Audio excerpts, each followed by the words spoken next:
Well, good afternoon, everybody. Sorry about the technical delay there. I want to thank you for joining today's update on COVID-19 in North Carolina. UNC-TV is providing a stream for sign language at unctv.org. As of today, we have 13,868 confirmed cases, 515 people in the hospital, and 527 deaths. At every briefing since our state's first death, I've shared the number of fatalities due to COVID-19. As North Carolina moves into Phase 1 today, I want everyone to remember what those numbers mean. Every time our state counts another death, a family and a community descend into mourning. I want to share with you some of their stories. One of them belongs to a man from Montgomery County known as Officer Bud. He served as a sheriff's deputy and school resource officer for 14 years and was in good health, never missing work or calling in sick. One person described him as a superhero. A local mom recalled how he sat and talked with her son who was frequently bullied and had found himself alone at a school dance. Officer Bud made home visits if he was worried about a student's home life that might be troubled. His motto was, "Anything for the kids." He died March 31st at the age of 43. One friend suggested that in death, he was still protecting his community by raising awareness of this virus. Alexander Reginald Pettaway joined the Durham County Sheriff's Office and served as an officer there for 23 years. He died in April from COVID-19 at the age of 55. He was well respected by his colleagues and described as a unique, gentle soul who will be missed by all. Lloyd Lamb of Leicester served in the Army and after retiring spent his time as a Sam's Club greeter. He rode the school bus, helping disabled children get on and off the bus, always there to look out for them and protect them. He died on March the 28th. Janice Carolyn Philbeck Green of Falston owned Jan's Restaurant. And employees said Jan wasn't just your boss, she was your friend forever. Her community told stories of Jan looking out for people in need, serving up a meal and helping them with a little gas money. She'd send food whenever a family had a funeral. Jan died on Easter Sunday. These are just a few of the stories running deep in communities across the state right now.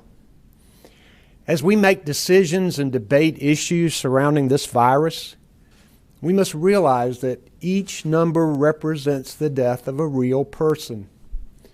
COVID-19 is a lethal threat.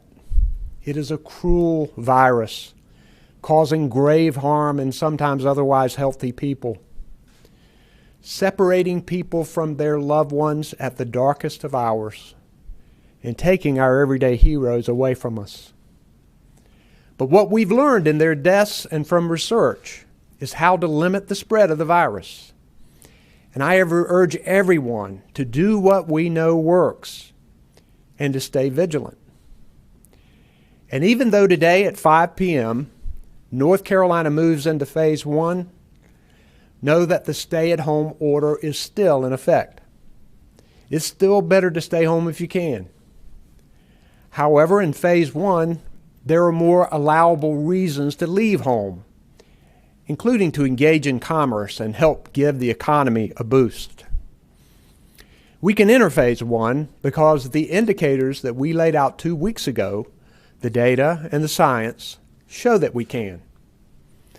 So, what's different? Phase 1 is a careful, modest step to reigniting our economy while keeping important safety rules in place. The gathering limit of 10 people remains in effect, but more businesses can be open and people are allowed to visit them with important safety rules in place. State parks will be open too.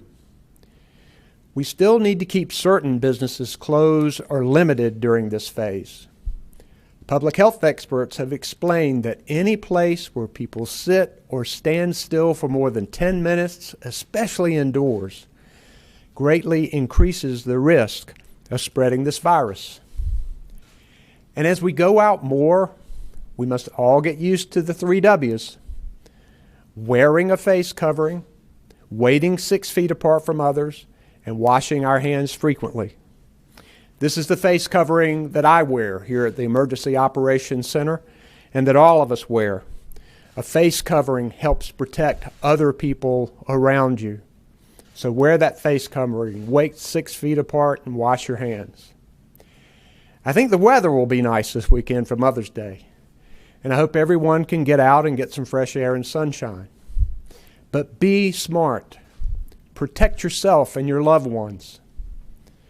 This week marked special recognition for several important groups of people, and it turns out that we honor many of our heroes at the same time every year. Nurses, law enforcement officers, correctional officers, and teachers all share the same Appreciation Week. This pandemic has taught us how truly valuable the people who work in these jobs are. We're grateful for them, and all of our first responders and frontline workers.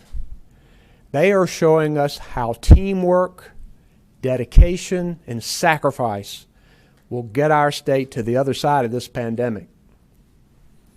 With me today is the Secretary of Health and Human Services, Dr. Mandy Cohen, our Secretary of Public Safety, Eric Hooks, our Director of Emergency Management, Mike Sprayberry.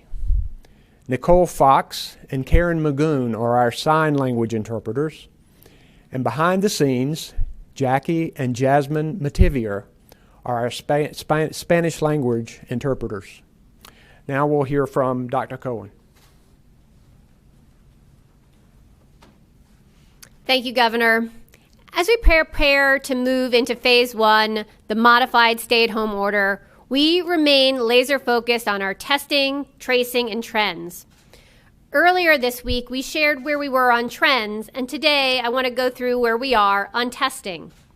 When we outlined the path forward to ease restrictions back in April, we said that we wanted to double our day-over-day testing from about 2,500 to 3,000 tests per day to 5,000 to 7,000 tests per day, and we've hit our goal.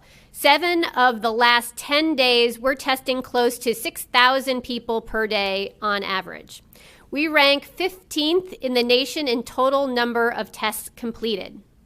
Now, while I think we're on the right track, I am not at all satisfied where we are. The governor and I want to see more testing across the state, particularly in our underserved communities. I have a few updates on some new supports for testing from the federal government that will help us moving forward.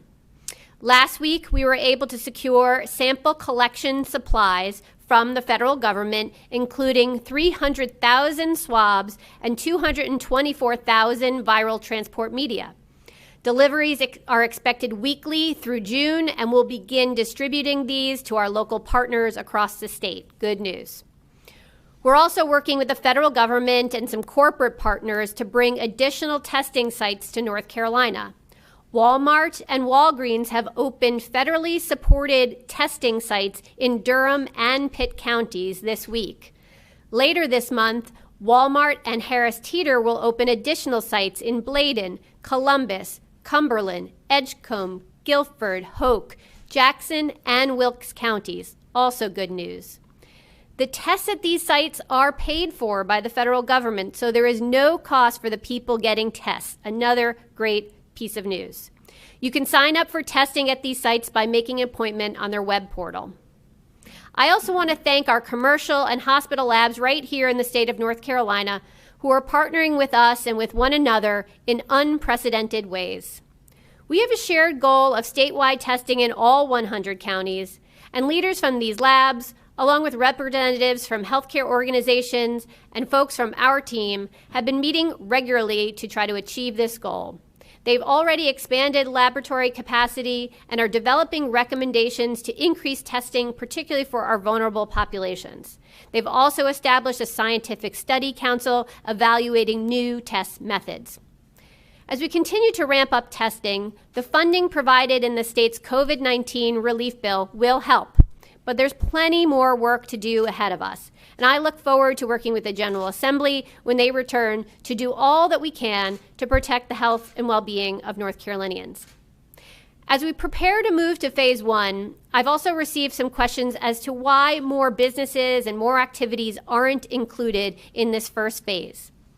Given the nature of this virus, given it's highly contagious and it can be dangerous and sometimes deadly for some, we need to approach this easing of restrictions in a measured way. That's why in phase one, as the governor mentioned, we started with lower risk activities, where people are largely walking around if they go indoors, and where it's easiest to social distance at places like a clothing store or a florist. Hint, it's Mother's Day.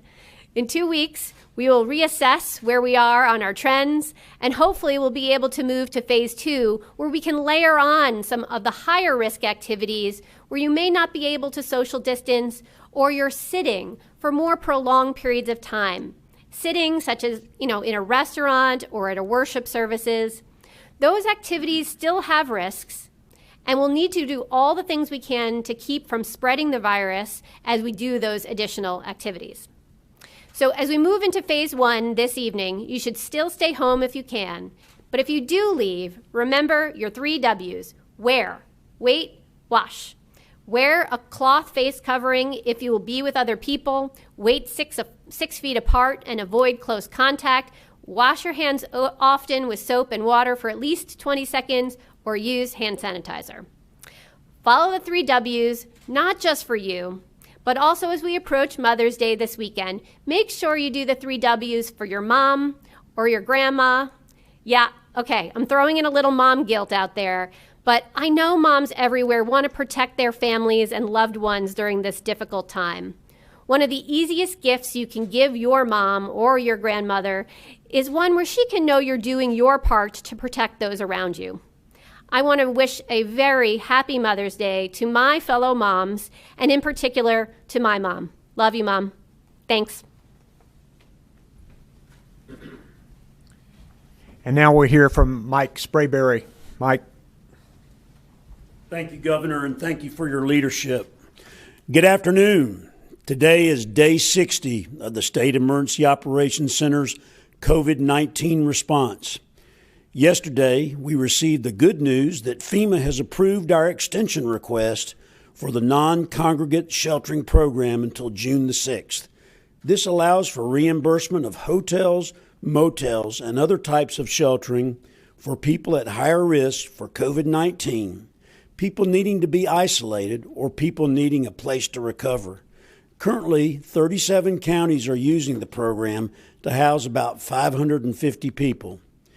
As we continue to obtain personal protective equipment, teams delivered to 36 counties and 2 healthcare preparedness coalitions yesterday. Shipments included masks, gloves, face shields, goggles, hair and shoe covers, as well as a few gowns. As we begin to ease restrictions and continue to plan for the months ahead, we are working with our CERT partners on forecasting downstream needs to support our healthcare partners, public safety agency, and other critical infrastructure as far as PPE. Also, as we close out Hurricane Preparedness Week, we want to make sure your family knows how to get information from reliable sources and has multiple ways to receive emergency information when severe weather threatens. A NOAA weather radio will alert you when warnings are issued in your location. A weather app on your phone can also alert you. And be sure to turn on built-in emergency alerts in the settings on your smartphone. This will allow you to receive emergency messages like evacuation orders from your local or state government, or serious warnings from the National Weather Service. If you live in a coastal county, check your new Know Your Zone website to see if you live in a predetermined evacuation zone. Visit knowyourzone.nc.gov. That's knowyourzone.nc.gov and enter your address in the searchable map. Find letter designation of your zone and remember it. So know your zone, and an evacuation order is issued by your local government. Be sure to follow it. At the Know Your Zone website, you can also find our brand new North Carolina Hurricane Guide with much more information to help you prepare and to stay safe during the upcoming hurricane season. I also like to echo Governor Cooper's and Dr. Cohen's comments regarding the move to Phase 1 this weekend. Be sure to stay distanced and to stay safe as you go about your new activities at parks or stores. Remember to wear a cloth face mask covering, wait at least 6 feet apart, and wash your hands often. That's wear, wait, and wash. And as always, don't forget to look out for your family, friends, and neighbors, and to recognize your mom and the moms in your life on Mother's Day. With kindness and cooperation, we'll all get through this together as one team, one mission, and one family. Thank you, Governor. Thank you, Mike. We'll now take questions from the media. If you can identify yourself and your organization when you ask us, we appreciate it. We'll take the first question. Our first question will be from Liz Schlemmer, North Carolina Public Radio. Hi, Governor. This is Liz Schlemmer from North Carolina Public Radio. I wanted to ask, what is the state doing to monitor outbreaks and protect staff and inmates at state prisons, particularly given that Treasurer Falwell's plan to directly test state prison employees fell through earlier this week, and we're still waiting on more information from the Department of Public Safety about the measures that they're taking to protect inmates and staff? First, we want to make sure that protecting inmates and corrections staff is at the forefront of our efforts. And we know that part of that is testing. We know that we need to do more testing all across the state. And I'm going to let Secretary Hooks talk about that specific situation. Secretary Hooks, if you could come forward. Thank you, Governor. Thank you for the question as well. Just as the Governor said, testing is a vital part of our overall fight for COVID-19. Our teams in the Department of Public Safety continue to work with the State Health Plan under the leadership of Treasurer Falwell as we develop plans to do alternative testing. We have not come to a full developed plan, but we are having great discussions. We just opted not, for operational concerns, not to do mass testing on those facility grounds. Thanks very much. Next question, please. Ashley Talley, WRAL. Hi, Governor and Dr. Cohen. I have two quick questions for you. First, have you all considered requiring businesses to have their workers wear masks so that people feel more comfortable going into their place of business? And secondly, if you're able to address something that our reporter Joe Fisher had asked about earlier this week, have you gotten any closer toward making records public about meat processing plants for the safety of the workers and the public? Thank you. We want to make sure that employees are protected all across our state. And we've had lots of conversations with businesses, and I think that they know that it is important for them to make sure that their employees are wearing face coverings in order to protect other employees. And I think that if we see that this is not being done, that we could make this mandatory. But I'm going to let Dr. Cohen address that and the other question too. Thank you, Governor, and thanks for the question. So, yeah, that is correct that the face coverings is highly encouraged but not required. We know that there are circumstances where folks may have difficulty with breathing or other medical conditions that would not be conducive to face coverings. So we did not make that mandatory, but as the Governor said, if we see that folks are not complying with this, again, it's an act of kindness to your fellow neighbors and to others around you. So we hope everyone will be wearing those face coverings. As far as what we're doing related to our food processing plants, as you know, that those are companies that have now been directed by the President of the United States to remain open. We know to run those factories that the workers need to be in closer contact. So our work at Public Health has been to continue to help these organizations protect their workers. That includes everything from screening them on the way in with temperature checks, making sure that they are wearing face coverings or the appropriate masks, putting up barriers where that's appropriate, potentially slowing down the production line to allow for more social distancing. So we've been working and providing that assistance. The federal government, the CDC, is actually giving us some additional personnel to help us do that work and go to these sites to make sure that folks are following these guidelines. And as we go forward, we will continue to do that work. Obviously, this is an industry that's highly regulated by the Department of Agriculture, and we have heard folks' requests for some additional information and numbers. We want to make sure anything that we put on our website have accurate numbers, have complete numbers. And again, these are businesses that are not regulated by DHHS, not required to report to us. So we're trying to work through how we collect that information and then feed that back to you in the public. What I would say in the meantime, we have put out information about cases by zip code. So that's a lot of information for any community to have about, hey, what's going on in terms of case counts in my area. So as I would direct folks to those zip code level data for information that they might be interested in near them in terms of case counts. Thank you. Thank you. Next question, please. Dawn Vaughn, News and Observer. Hi, thanks for taking our questions. This is Dawn Vaughn with the News and Observer.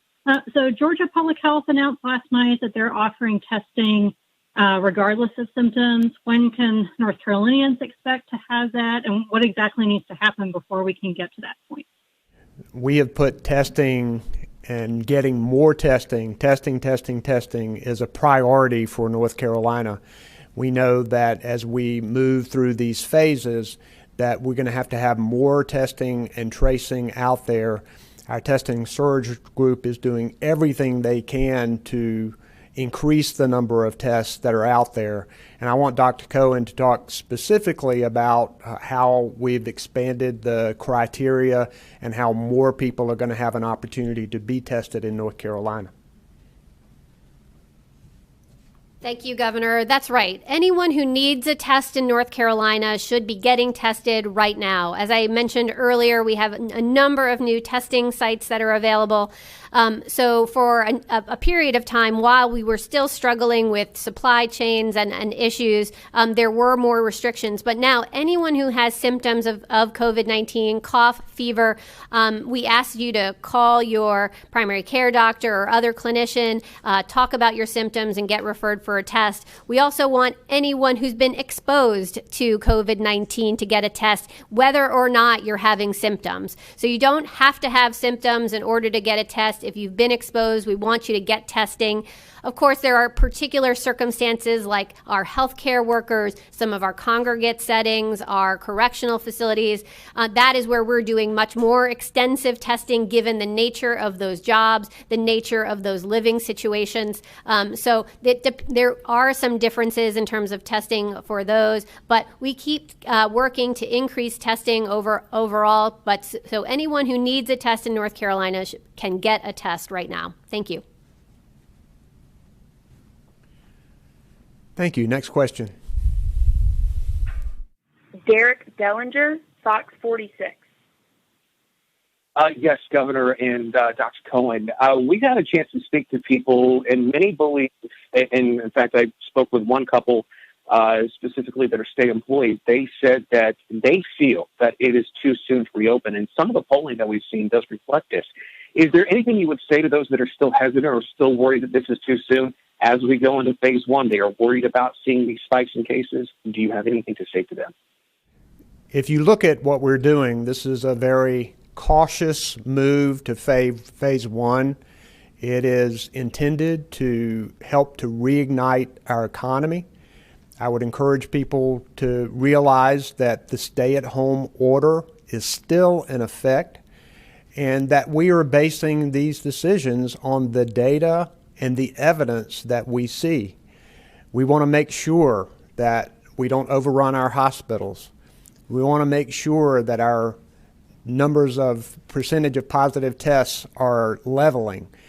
We want to make sure that we've got the proper testing in place, and we've met those indicators to go into phase one. And we want people to continue to be careful. So we think this is a prudent, careful, cautious step that we should make, and we're going to continue to rely on the evidence and the data in order to make decisions about when we go into phase two. Thanks. Next question, please. Dewan Hogard, WTVB. Hi, Governor. Thanks so much for having us today. This is a question either for you or for Dr. Cohen. When will we actually get a much clearer picture of how many current or active cases we have of COVID-19 in the state? And once we get that number, what time frame should we be looking at to best measure trending? A week, 14 days, 28 days, et cetera? Hi, Dewan. Thanks for that question. Yes, we know recovery is something we're working to report. We know folks are recovering from this virus. We know some, unfortunately, are losing their battle with COVID-19, as the governor talked about today, but many, many more. The vast majority of folks are recovering from this. We've worked with the CDC on a shared understanding of how we define recovery. I'm hoping either today or the early part of next week we'll be able to start reporting those numbers, so stay tuned. We hear you. Thank you. Next question, please. Michael Hyland, CBS 17. Hi, Governor. This is Michael Hyland from CBS 17. I've noticed in today's press conference, I don't believe anybody has used the word reopening to describe what's happening today. You've used the words easing restrictions. Should anyone view what's happening tonight in North Carolina as the first phase of reopening the state? Thank you. Well, we've had a lot of businesses already open in North Carolina. A number of businesses were declared as essential in our state, and a lot of our front-line workers are out there doing the jobs that we need to keep our economy going, to put food on the table, to make sure we administer health care. What we're doing is a careful approach of allowing more businesses to open and eliminating that essential, non-essential distinction. So we're just allowing more businesses to open and then keeping the stay-at-home order and allowing people to go out and visit those businesses. Remember that there are a lot of other businesses that still are not allowed to open in phase two. And in fact, all of the businesses in phase one, all of the businesses that were closed before are still closed in phase one that were specifically closed, like the restaurants only for takeout and delivery, and bars and bowling alleys, and all of these places where it is very difficult to socially distance inside and which draw crowds. And the health experts believe that we should wait a while longer before opening those. But I think that this is a cautious, prudent move that we should make. It's clear that we need to push and boost the economy, and we think that this can help, and this is the right way to do it. Thanks. Next question, please. Jennifer Emmert, WLOS. Thank you, Governor, for taking my question. This is Jennifer Emmert with WLOS News 13 in Asheville. As we are reopening, we're still getting a lot of emails from folks that are still struggling with those unemployment claims. How long is it taking the state to determine if an unemployment claim is valid and then for relief to start? And we've got a lot of people that say they've got errors on their applications, and so they're still not getting that claim processed and struggling to meet their bills. So far, 460,000 plus North Carolinians are receiving unemployment benefits, and there are thousands of people who are continuing to file every day. And we know that those families are struggling and that every claim is important. Employment Security Commission has worked to expand the number of people that they have on the telephone now to over 1,000. They have opened up an online chat function, which thousands of people have taken advantage of this week. I am pushing them because they know that people out there need this help. They've moved hours into the weekend and into the evening. So they're working hard at this. This is a high priority of our administration, and more people will continue to start receiving these unemployment benefits.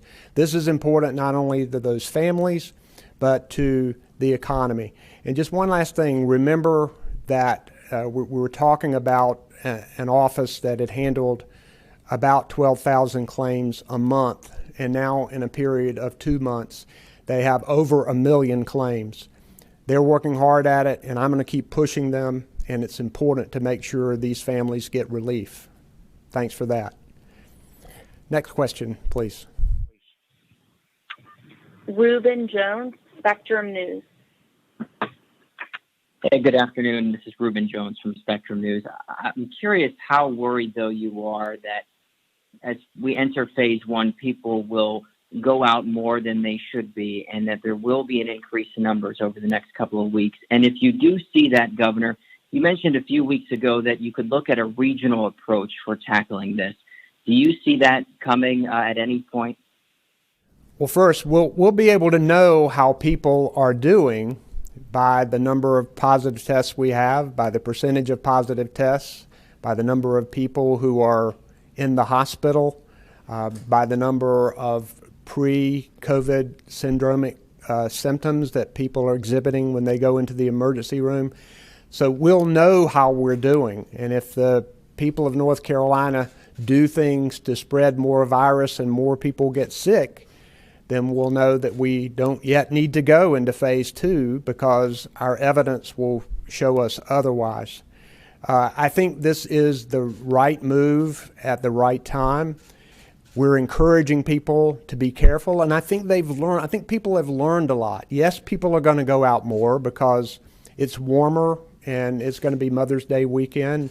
I think that's fine. There's less a chance of spreading the virus outdoors. We want people to be outdoors, but we want them to continue to be socially distant and to wear a cloth covering and to keep washing their hands. But I have confidence in the people of North Carolina being able to do this in the right way, because I think people do want to see us move into phase two. We're all in this together, and you can go on the website and check for yourself how North Carolinians are doing. And we're hoping the next 2 weeks that the numbers will be favorable for us. But if they aren't, then we won't go into phase two. Thanks. Next question, please.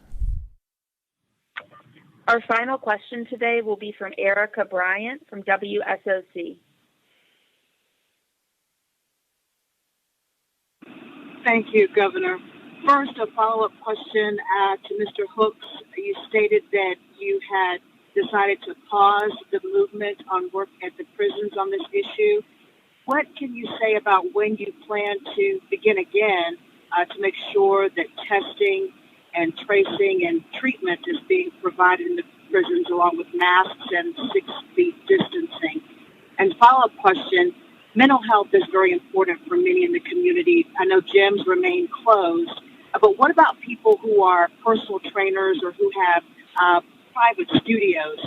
Are they able to train people one at a time or in small groups with masks, taking temperature checks, and at a distance? Thanks for that multi-pronged question there. Let me address a couple of things. Number one, it is important to test not only in our correctional facilities but all across the state, and I know that we need to continue to do that. Secondly, mental health is an issue, and we think it's important for people to get outside and to talk to each other, but also to be able to have access to a mental health therapist. And not only mental health, but we want people now, as we enter into phase one, to go and see their doctors for treatment of chronic conditions, to have their preventive health care, to make sure their children have their vaccinations. Because one of the things that may have been suffering here during this time of COVID-19, that people have sometimes ignored other health issues that they have. And I think it's extremely important for people to take care of those healthcare issues. So I'm going to have Secretary Hooks to talk one more time about the situation with the correctional facilities, and I'm going to have Dr. Cohen follow up to talk about the personal trainer.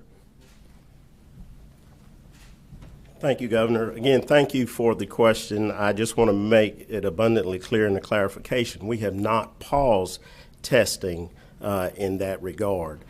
Testing is carried out in accordance to CDC and DHHS guidelines and guidance that they provide to us. Individuals that need a test will be tested. What I was referring to from the previous question was would we do mass testing on site at prison facilities? And that is what I was talking about as far as that testing is available and ongoing in other venues, and so we opted not to do that. A full range of all the things that we are doing to protect our staff and our inmates are available to you at ncdps.gov. And just to quickly end with discussion about gyms. Yes, we put gyms in a phase 2 activity. Again, we tried to group higher risk activities in phase 2 where we know that there is more risk of spread of the virus. And there's been a number of reports, even in the last number of days, that sort of gave folks a sense of risk at retail establishments versus restaurants versus gyms. And we know gyms is a place where that there is higher risk, even when you can be socially distant, but we know there's a lot of sweating and other things. And so we did keep that for phase 2. When we move into phase 2, we're going to have some additional requirements that you mentioned in your question to keep everyone safe as we go forward. And just thank everyone for continuing to do the 3 W's as we go into this first phase 1. And I know if we do this together, we'll be holding steady on our trends and moving into phase 2. Back to you, Governor. Thank you all for being with us today. Have a great Mother's Day weekend and be safe, everybody. Thank you.